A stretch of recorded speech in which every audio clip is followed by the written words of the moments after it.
ദൈവത്തിന് സ്തോത്രം. പ്രഭാതമന്നയിലൂടെ ഒരിക്കൽ കൂടെ തിരുവചനം ശ്രദ്ധിക്കേണ്ടതിന് ദൈവം തന്ന വിലയേറിയ അവസരത്തെ ഓർത്ത് ദൈവത്തെ മഹത്വപ്പെടുത്താം. ഈ രാവിലെയുള്ള ചിന്തയ്ക്ക് വേണ്ടി 57-ാം സങ്കീർത്തനം 2-ാം വാക്യം വായിക്കുന്നു. സങ്കീർത്തനങ്ങൾ 57-2. അത്യുന്നതനായ ദൈവത്തെ ഞാൻ വിളിച്ചപേക്ഷിക്കുന്നു, എനിക്ക് വേണ്ടി സകലവും നിർവഹിക്കുന്ന ദൈവത്തെ തന്നെ. പ്രിയരെ, ഈ അനുഗ്രഹിക്കപ്പെട്ട സങ്കീർത്തനത്തിൻ്റെ വാക്യം നമ്മുടെ ജീവിതത്തിൽ വലിയ അനുഗ്രഹത്തിന് കാരണമായി തീരട്ടെ. എല്ലാ സങ്കീർത്തനങ്ങൾക്കും അനുഗ്രഹിക്കപ്പെട്ട പശ്ചാത്തലമുണ്ട്. ഈ സങ്കീർത്തനത്തിൻ്റെ സാഹചര്യം നാം വായിച്ചാൽ, ശൗലിൻ്റെ മുൻപിൽ നിന്ന് പ്രാണരക്ഷാർത്ഥം വിടുവിക്കപ്പെട്ട് ഗുഹയിലേക്ക് ഓടിപ്പോകുന്ന സമയത്ത്, ആ കാലത്ത് ദാവീദ് നശിപ്പിക്കരുതേ എന്ന രാഗത്തിൽ എഴുതിയ അനുഗ്രഹിക്കപ്പെട്ട ഒരു പാട്ടിൻ്റെ വരിയാണ് ഈ 2-ാം വാക്യം. അവിടെ എഴുതിയിരിക്കുന്നത്, ഞാൻ പറഞ്ഞത് എല്ലാം സ്വസ്ഥമായപ്പോൾ, സന്തോഷത്തോടെ ഇരുന്നപ്പോൾ, കാര്യങ്ങളൊക്കെ നേരെ പോയപ്പോൾ എഴുതിയ വരികളല്ല. കട്ടിയായ പ്രതിസന്ധികൾ ജീവിതത്തിന് മുൻപിൽ നിലനിൽക്കുമ്പോൾ, ശത്രു തകർക്കുന്നതിന് പുറകിൽ നിൽക്കുമ്പോൾ, നശിപ്പിച്ച് കളയേണ്ടതിന് ശൗല് ചെയ്യാവുന്നത് മുഴുവനും ചെയ്ത് പുറകെ കൂടുമ്പോൾ, ആ യാത്രയുടെ നടുവിൽ ദൈവത്തോട് പറയുകയാണ്, എനിക്ക് വേണ്ടി സകലവും നിർവഹിക്കുന്ന ദൈവത്തെ ഞാൻ വിളിച്ചപേക്ഷിക്കുന്നു. പ്രിയരെ, അതിൻ്റെ 1-ാമത്തെ വാക്യം വായിച്ചാൽ കുറെ കൂടെ ഈ 2-ാം വാക്യത്തിൻ്റെ ആഴം നമുക്ക് ഗ്രഹിക്കുവാനായി കഴിയും.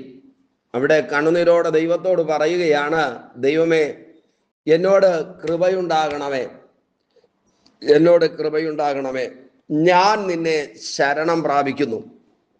അതെ, ഈ ആപത്തുകൾ ഒഴിഞ്ഞു പോകുവോളം ഞാൻ നിന്റെ ചിറകിൻ നിഴലിൽ ശരണം പ്രാപിക്കുന്നു.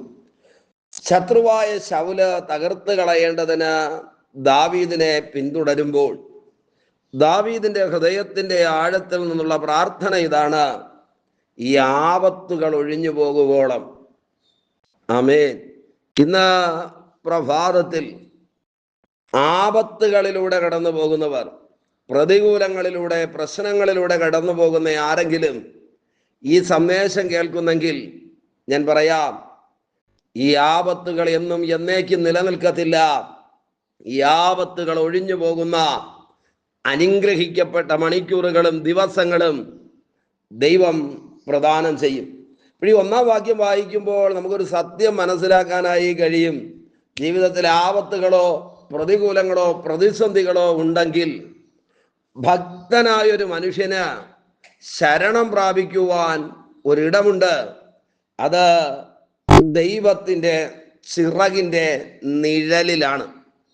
ആരെങ്കിലും പ്രതിസന്ധികളുടെ നടുവിൽ ദൈവിക സാന്നിധ്യത്തിനകത്ത് അഭയം പ്രാപിച്ചാൽ അവർ തിരിച്ചറിയണം, അവരുടെ ജീവിതത്തിന് നേരെ വരുന്ന സകല ആപത്തുകളും ഒഴിഞ്ഞു പോകുക തന്നെ ചെയ്യും.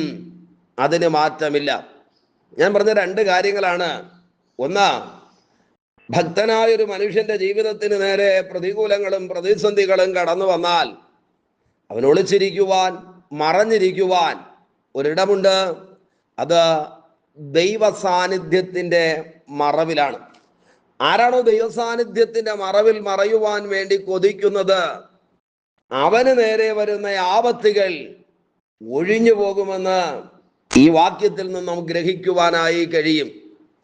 ഈ പ്രഭാതത്തിലും വലിയ പ്രതികൂലങ്ങളും വലിയ പ്രതിസന്ധികളും ഭാരങ്ങളും ജീവിതത്തിന് നേരെ കയറി വരുന്നെങ്കിൽ ഞാൻ അവിടെ നിർത്തി പറയാം, ദൈവത്തിൻ്റെ സാന്നിധ്യത്തിൻ്റെ കീഴിൽ മറയാൻ നമുക്ക് ഏൽപ്പിച്ചു കൊടുക്കാമോ?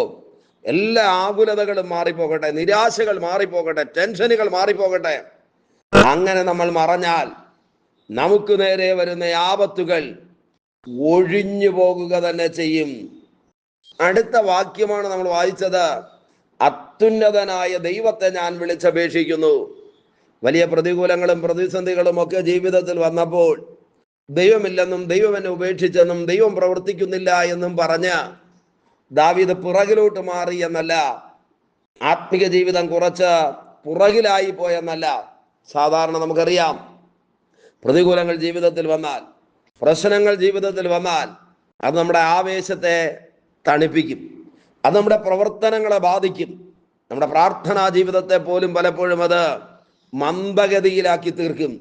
എന്നാൽ ഈ വാക്യത്തിനകത്ത് എഴുതിയിരിക്കുന്നത്, ഈ പ്രതിസന്ധികളുടെ മുൻപിൽ ഞാൻ വിളിച്ചപേക്ഷിക്കുന്നു, അഥവാ ഞാൻ ദൈവത്തോട് പ്രാർത്ഥിക്കുന്നു. രണ്ട് കാര്യങ്ങളാണ്. ഒന്ന്, ദൈവത്തിൻ്റെ ചിറകിൻ്റെ നിഴലിൽ ശരണം പ്രാപിച്ച് മറഞ്ഞിരിക്കുവാൻ കൊതിക്കുന്ന ദാവീദ്. എപ്പോഴാ? ജീവിതത്തിന് നേരെ ആപത്തുകളും പ്രതികൂലങ്ങളും കടന്നു വരുമ്പോൾ. രണ്ടാമത്തെ കാര്യം, പ്രതിസന്ധികൾ കടന്നു വരുമ്പോൾ ദൈവത്തോട് പ്രാർത്ഥിക്കുന്നതിന് വേണ്ടി തീരുമാനമെടുക്കുന്ന ഭക്തൻ. ആ മനുഷ്യൻ പറയുകയാ, ഞാൻ ദൈവത്തെ വിളിച്ചപേക്ഷിക്കുന്നു. എപ്പോഴാ? എനിക്ക് വേണ്ടി സകലവും നിർവഹിക്കുന്ന ദൈവത്തെ തന്നെ. ഇപ്പോൾ ഈ വലിയ പ്രതിസന്ധികളിലൂടെ കടന്നു പോകുമ്പോൾ ദാവീദിനൊരു കാര്യം അറിയാം, തനിക്ക് വേണ്ടി പ്രവർത്തിക്കുവാൻ, തൻ്റെ വിഷയങ്ങൾക്കകത്ത് ഇടപെടുവാൻ ഒരു മഹാ ദൈവമുണ്ടെന്ന്. ആ വചനത്തിൽ വിടുതൽ കണ്ടെത്തുവാൻ നമുക്ക് ഈ പ്രഭാതത്തിൽ ഇടയായി തീരട്ടെ. സകലവും നിർവഹിക്കുന്ന ദൈവം. ആമേൻ. നമുക്ക് വേണ്ടി ആരെങ്കിലുമൊക്കെ എന്തെങ്കിലുമൊക്കെ ചെയ്താൽ അതിനെല്ലാം പരിമിതികളുണ്ട്. ആമേൻ. എന്നാൽ ദൈവം നമുക്ക് വേണ്ടി ചെയ്യുവാൻ തുടങ്ങിയാൽ സകലവും നന്നായി നിർവഹിക്കുവാൻ കഴിവുള്ളവനാണ് നമ്മുടെ ദൈവം. അങ്ങനെയാണെങ്കിൽ ഇന്ന് നേരിട്ട് കൊണ്ടിരിക്കുന്ന പ്രതികൂലങ്ങളും പ്രതിസന്ധികളും ഒക്കെ ദൈവകരങ്ങളിലേക്ക് ഏൽപ്പിച്ചു കൊടുത്ത് ദൈവിക ചിറകിന്റെ മറവിൽ അഭയത്തിന് വേണ്ടി അടുത്തു വരാമോ? പ്രാർത്ഥനയോടെ അടുത്തു വരാം. ഞാൻ ഒരിക്കൽ കൂടെ പറയാം, ഈ ആപത്തുകൾ ഒഴിഞ്ഞു പോകും, ഈ ആപത്തുകൾ മാറിപ്പോകും, ഈ ആപത്തുകൾ നമ്മളെ വിട്ട് ഓടിപ്പോകും. വലിയ സ്വസ്ഥതയും സന്തോഷവും സമാധാനവും അനുഭവിക്കുവാൻ കൃപയാൽ ദൈവം നമ്മെ ബലപ്പെടുത്തട്ടെ. നമുക്ക് ഒരുമിച്ച് ഈ തിരുവചനം ഏറ്റെടുത്ത് പ്രാർത്ഥിക്കാമോ? പരിശുദ്ധ ദൈവമേ, സ്വർഗ്ഗസ്ഥ പിതാവേ, ഈ സന്ദേശം കേട്ടുകൊണ്ട് പ്രാർത്ഥിക്കുന്ന മുഴുവൻ പേരെയും ദൈവകരങ്ങളിലേക്ക് ഏൽപ്പിക്കുന്നു. ദൈവത്തിന്റെ വലിയ പ്രവൃത്തികൾ ഓരോരുത്തരുടെ ജീവിതത്തിലും വെളിപ്പെടണം. ധനിഗ്രഹിത്തിന്റെ നന്മയുടെ ദൈവകൃപയുടെ പകലാക്കി തീർക്കണം. എല്ലാവരെയും സഹായിക്കും.